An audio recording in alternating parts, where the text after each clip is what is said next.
clase desde la bañadera. Pero mate van a poder tomar, sí.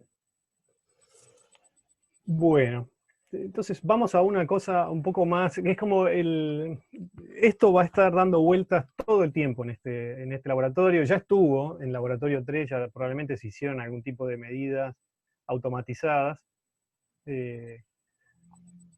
Pero con este esquema, digamos, de medición hasta ahora, en laboratorio 1 o en laboratorio 2, bueno, en algunas prácticas uno lo que tenía era una hoja, un papel, y anotaba los tiempos de un cronómetro, etc. Pero en definitiva, si uno quiere registrar estas cosas más o menos de forma automática, o no, o quiere leer el display, aunque sea de un tester o algo así, lo que tiene es un sistema, bueno, tiene el fenómeno físico que quiere observar o que quiere medir o caracterizar, tiene que tener un detector, que lo que tiene adentro es un sensor que mide alguna cosa, mide digamos, la magnitud que yo estoy tratando de caracterizar y la traduce en algún tipo de respuesta que yo puedo observar. Puede ser un detector tan primitivo como un bimetal o una cosa de ese estilo, donde yo, digamos, si caliento un objeto, hay un fierrito que se dobla, y entonces yo veo una aguja que se mueve. Pero bueno, ese tiene digamos, la respuesta que me da eso no es una respuesta eléctrica, es una respuesta que yo puedo observar con la vista. Y lo que yo quisiera es poder pasarlo a algún sistema que lo registre en alguna memoria. Y en otra época, la forma de hacer eso era lo que se llamaba un registrador, que era, había una señal eléctrica o incluso esa misma señal mecánica de un fierrito que se doblaba, que lo que tenía era solidario una virome o una punta para dibujar y un papel que se movía, un formulario continuo, digamos. Y entonces yo lo que podía ver era si la aguja se movía para arriba o para abajo. Lo que hacía era una curva, dibujaba una curva que subía y bajaba. Después uno entonces agarraba y estiraba todo ese papel y veía, era un gráfico de la variación de eso en función del tiempo. El tiempo estaba dado por cuán rápido se movía esa tira. Eso evolucionó a lo que se llaman mediciones digitales, y yo lo que puedo hacer con eso es grabar en forma digital, en una memoria digital, algo que represente la magnitud que me entrega el sensor. Y ese algo es lo que está acá dibujado, que es un conversor analógico digital, que justamente en su nombre lo que dice es eso, pasa de una señal analógica, que podría ser, bueno, un voltaje o la flexión de una varillita, alguna cosa de esas, a una secuencia de unos y ceros con algún formato preestablecido, que me dice si ese número es grande o chico, según su escala. Eso, obviamente, esos unos y ceros yo no los puedo, no es tan fácil modificar la cantidad de unos y ceros que voy a poner para cada número, no está tan claro, en principio, cada cuánto estoy midiendo eso. Entonces, las características de este objeto son parte del sistema de medición. Y eso, finalmente, esas tiras de unos y ceros que representan los valores de la medición van bueno, una computadora, una memoria digital. Entonces, saltamos un poco por ahora la parte del conversor y veamos un poco cómo es el esquema que yo tengo. Entonces dije, tengo un instrumento y que mide algo, la parte de la medida estaría por este lado, digamos, ya está dado vuelta a esto, tengo algún efecto que quiero medir, un instrumento que lo registra, y vamos a hacer un mínimo detalle sobre que esto es lo que sería, lo que dice el título acá, que es comunicación con el instrumento. Es cómo vinculo un instrumento, que acá lo que está dibujado, esquematizado, parece un osciloscopio, que podría ser un tester, podría ser algún lector digamos, de radiación o algo que sea, con mi mecanismo de memoria, digamos, de acumulación de datos o de procesamiento de esos datos. ¿Está bien? Entonces, las tres preguntas que uno puede hacerse son, primero, supongo que tengo una computadora sobre la mesa y tengo un instrumento, yo ya los tengo, entonces, y los quiero comunicar. Bueno, una de las preguntas es, bueno, ¿cuál es la interfase? O sea, ¿con qué protocolo me voy a comunicar entre estas dos cosas? Ustedes conocen muchos de estos y los usan casi siempre en la computadora. Que uno es, por ejemplo, lo que se llama USB. No sé si saben bien qué es lo que implica estar conectado por ese puerto, pero sí saben que es distinto de esto que se llama LAN, que es el puerto de red. Y también el puerto de red últimamente cambió. Antes era bueno, antes, para computadoras de escritorio, es un cable, un cable de Ethernet, que se parece a la ficha de teléfono, pero es un poco más grande. O también tienen comunicación inalámbrica, si ustedes tienen un adaptador Wi-Fi en cualquier computadora portátil, ese protocolo, no hay un cable físico entre los equipos, sino que hay una comunicación inalámbrica. En el fondo, esos dos últimos que mencioné usan el mismo protocolo, que es el de Ethernet. Otros, estos eran muy comunes hace unos años, el RS-232, el puerto serie, otros más específicos de instrumentos. Pero bueno, eso define esencialmente qué voy a conectar ahí. Después, yo tengo la computadora y es de lo que estábamos hablando antes, sobre qué aplicación voy a trabajar. Eso, o sea, también es importante porque, bueno, a mí me conviene usar una que yo sepa usar, digamos. O qué programa para analizar o para registrar o para tomar los datos voy a usar. Entre ellos, acá las opciones son básicamente todo lo que escribimos nosotros en la encuesta, o sea, las cosas que les preguntamos a ustedes. Y por último, bueno, una vez que tengo ese canal establecido y el método de comunicación, ¿qué cosas le puedo decir al instrumento que haga? O sea, porque el instrumento bueno, no es una persona, digamos, y entiende ciertas instrucciones. Y esas instrucciones las entiende en un lenguaje bastante específico. Que se llama, esto es Standard Commands for, no sé qué, Instruments, Protocols. O sea, es una especie de diccionario, SCPI, si uno busca la sigla, es un diccionario de instrucciones que tienen muchos, pero no todos los equipos. Estos son, por ejemplo, ¿no? Entonces, a lo bruto, la interfaz de hardware implica un protocolo estandarizado con ciertos valores de voltajes y velocidades, etcétera, pero a lo bruto uno lo que puede hacer es identificarlos por el tipo de cable que está usando. Si es un puerto USB, serán estos conectores USB 2.0, 3.0. El puerto serie, a lo mejor alguno de ustedes conoció algún mouse o que estuviera todavía con una impresora conectada con estas cosas, cada vez menos, pero en los laboratorios hay muchos instrumentos simples que se comunican todavía por este puerto. Esta es la ficha que hablábamos, la ficha de Ethernet. Y esta otra que probablemente no hayan visto nunca, pero es común en los laboratorios, era común, lo que termina pasando es que USB se está como unificando todo, pero esto es una cosa que en las décadas del 90 o de la primera década del milenio era bastante común, que permitía además fácilmente ir subiendo, acumulando un equipo arriba de otro. No sé si se dan cuenta acá. Bueno, este enchufe tiene un macho de este lado y una hembra de este, o sea que yo puedo acoplar dos instrumentos haciendo un bodoque de cables atrás.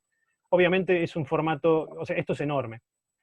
Y para una computadora digamos, para una notebook, es un objeto que ocupa casi el mismo tamaño que la computadora, flexiona los contactos, es bastante aparatoso.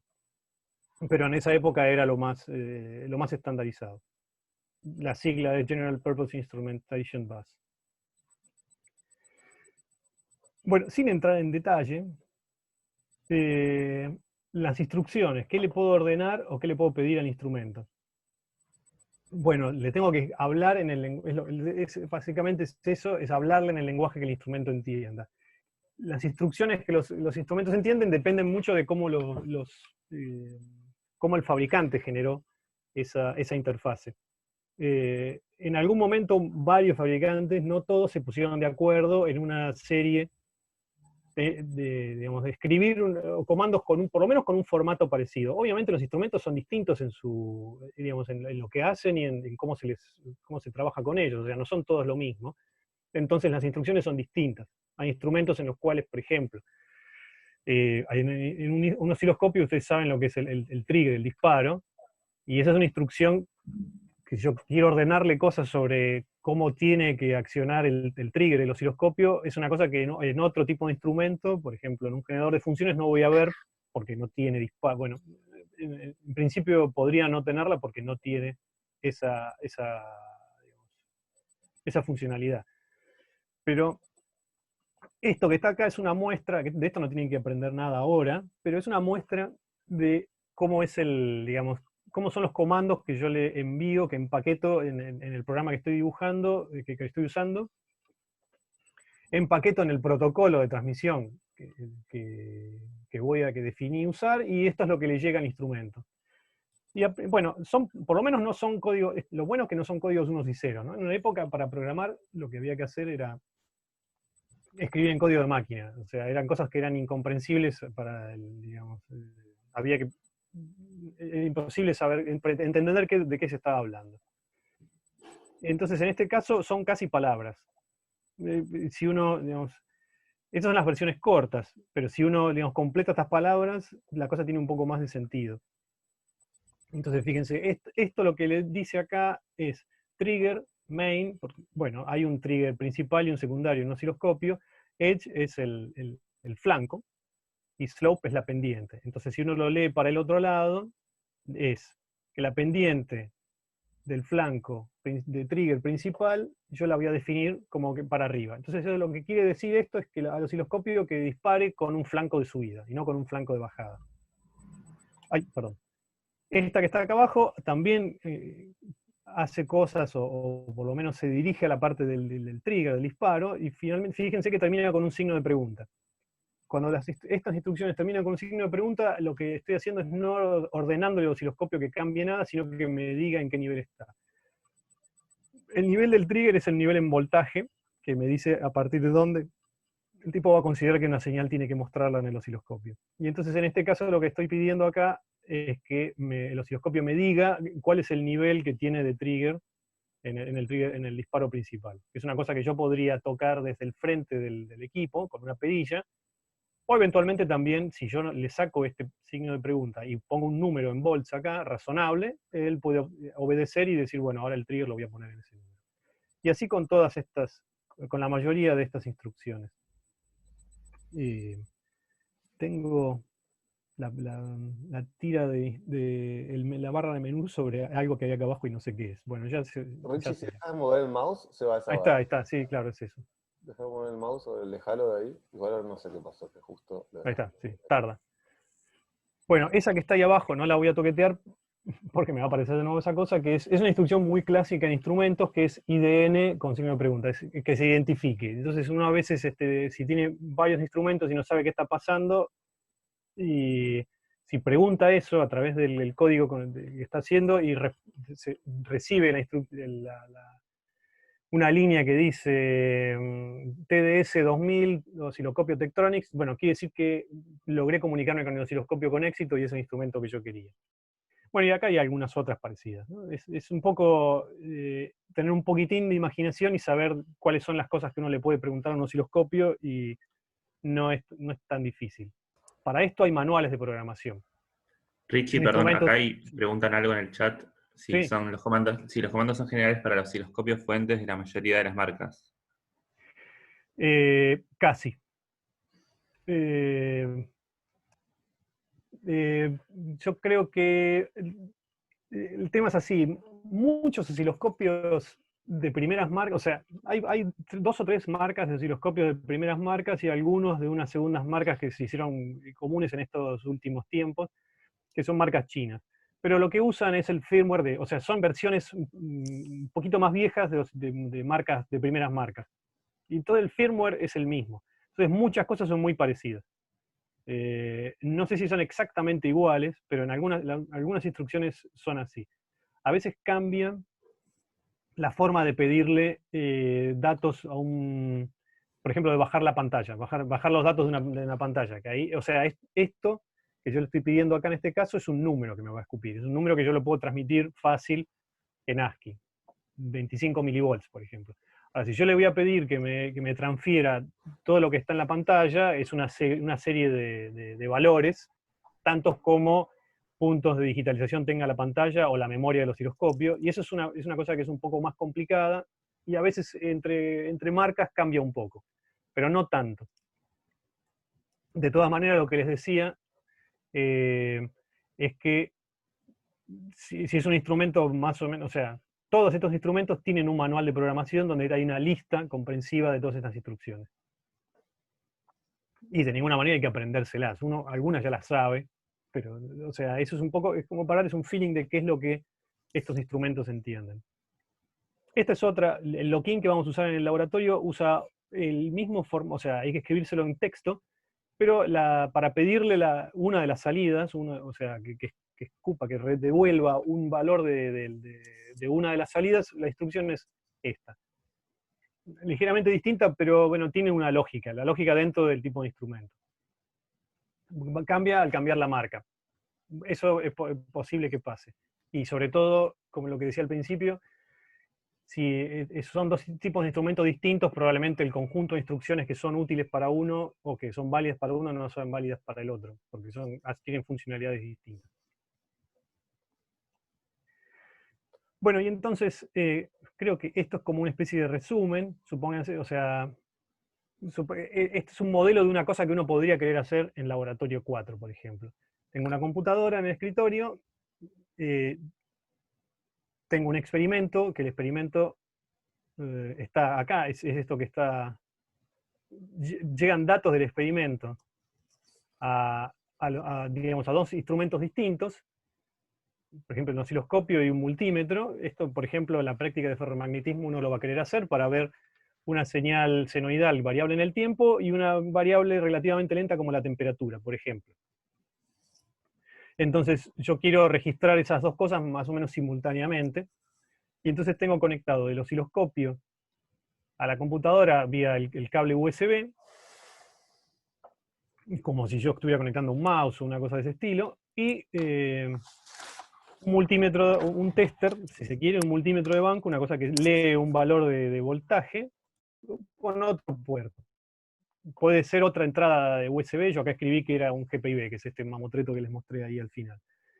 Y entonces la secuencia de cómo uno digamos, va encapsulando las cosas es así. O sea, yo defino, por ejemplo, que mi lenguaje de programación va a ser Python. Entonces, en Python escribo un código, ¿no? Y ese código, que yo, por ejemplo, lo podría escribir para generar una curva seno de x sobre x, por ejemplo, en vez de hacer eso, lo que armo es esto que se llama una sesión Visa, que Visa es el protocolo que yo voy a usar para envolver todas las instrucciones, para mandarle a cada una de estas cosas, y dentro de eso armo dos objetos. Un objeto que sea USB, Visa, y otro que sea GPIB. ¿Qué es Visa? Es una forma, Visa es la sigla quiere decir Virtual Instrument Software Architecture. Lo que hace es una librería que ya tiene armados, según el tipo de puerto, USB o GPIB o LAN o el que sea, una serie de parámetros estándar, que yo puedo cambiar, pero en general no hace falta cambiarlos.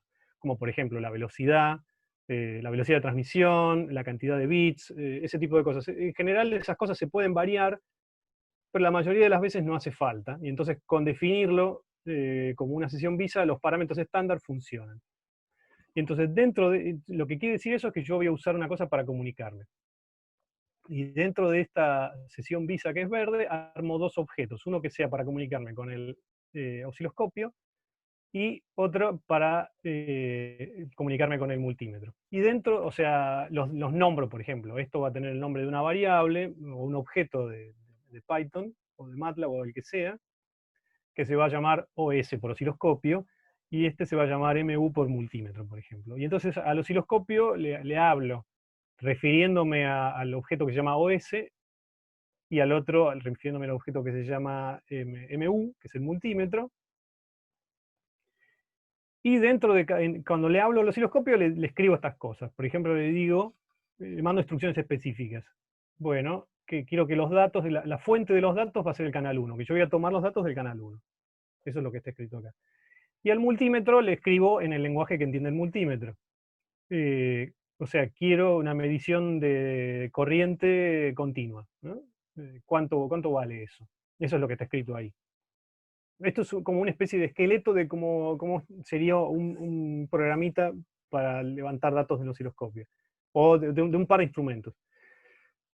Y esto es todo lo que vamos a decir ahora sobre esto. Lamentablemente el laboratorio 4 no, o sea, bueno, no sé si lamentablemente o no sé si no va a ocurrir, pero de esto eventualmente lo vamos a usar para la práctica de efecto piezoeléctrico, pero lo vamos a mirar un poco, porque a distancia no tenemos tiempo para hacer debugging de esto. Es la estructura que uno quiere usar para comunicarse con instrumentos. Y bueno, una vez que yo obtuve los datos y le pedí las cosas a cada uno de los instrumentos, lo que hace el script es, bueno, corta esa sesión visa, cierra eso, me dejo de comunicar con los instrumentos y ya tengo los datos en el programa, y ahí puedo hacer bueno, lo que yo quiero, lo que yo pueda con esos datos. Ya vamos a tener tiempo, sí, ¿no, Cristian? Vamos a tener tiempo de revisar esta estructura en la práctica de piezoeléctrico. Efectivamente. Por ahora tómenlo como, bueno, este es como digamos, el formato. No vamos, o sea, no podemos interactuar ahora con instrumentos, pero si estuviéramos en el laboratorio, varias de las prácticas tendrían este esquema. Y muchas de las cosas que están acá, uno en la página de la materia estarían como código disponible, y uno lo que hace es reciclar un poco de eso. Lo adapta mínimamente a las cosas que quiere hacer. Bueno, yo corto acá. Si tienen alguna pregunta general, de esto podemos charlarlo. O sea, es difícil tener dudas sobre esto porque es una cosa muy general, pero es para que tengan una idea de esto. Corto acá y con Cristian va a contar un poco de qué es lo que ocurre en esta etapa, digamos, entre que vienen los datos, o sea, los valores de las mediciones, y qué es lo que hace este objeto o algunos otros. ¿Qué crees? Que corte esta... Dale. Dejo de compartir, ¿no? Sí, dale. Yo igual, antes, ya que pasó 1 hora de clase, antes de empezar, sí, pararía 2 minutos y les preguntaría si tienen alguna duda, y les muestro mientras tanto esto, que a ver si alguien sabe cómo se llama esta cosa de destacar. Richie estaba mencionando instrumentos de... Digo, esta es una nota que... Ah, sí, mira, un barógrafo. Bien, muy bien, Juan. Esto es exactamente el Hubiera tipo dicho de que es un instrumento que sismógrafo. no es un barógrafo. Es un, Sí, ya hay es uno de una cosa estos que mide presión. exacto. Se parece mucho a un sismógrafo, porque son tipo de instrumentos viejos de aguja, en el cual ahí el tambor plateado se expandía o contraía con la presión, y eso movía la aguja, que es esta cosa horizontal que termina en una punta negra, y a su vez esto tenía un mecanismo de reloj que hacía girar este tambor a una dada velocidad, que hacía que creo que avance una línea de esas verticales conveadas por día. Entonces uno podía ir viendo la evolución y graficando. Este tipo de cosas claramente ya prácticamente no se usan de esta manera, pero cuando Richie estaba hablando al principio me hizo acordar este viejo instrumento, que de hecho mi abuelo tenía uno en su casa, y que siempre se andaba rompiendo, o porque se trababa la aguja, o porque se quedaba sin tinta. Imagínate que lo que había que hacer era, en esa aguja todos los días, a la mañana, ir y poner una gotita de tinta, para que la tinta que Para que quede el registro. y se te secaba. Un pequeño infernillo, pero unos aparatos hermosos también.